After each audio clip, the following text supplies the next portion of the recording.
সাদা ভাতের সাথে খাবো এই যে সর্ষে দিয়ে কাতলা মাছের ঝাল। তো চলো নিয়ে নিই। এই যে সর্ষের ঝালটা, এটাই আলাদা টেস্ট, মানে আমার তো ভীষণ প্রিয়। তোমাদের কার কার প্রিয় অবশ্যই কমেন্ট করে জানিও।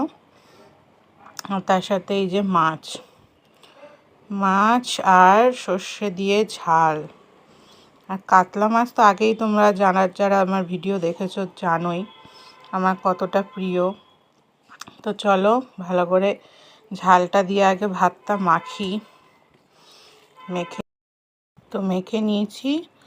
এবার মাছটা দিয়ে চলো মুখের মধ্যে একদম চালান করে দিই।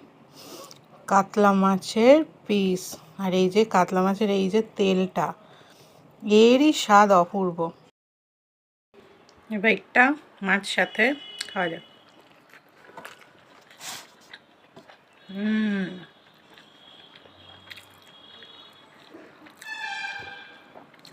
মাছের ঝাল খেতে কে কে পছন্দ করো অবশ্যই কমেন্ট করে জানিও। এই যে মাছের ঝাল সাথে ভাত, হেভি হয়েছে।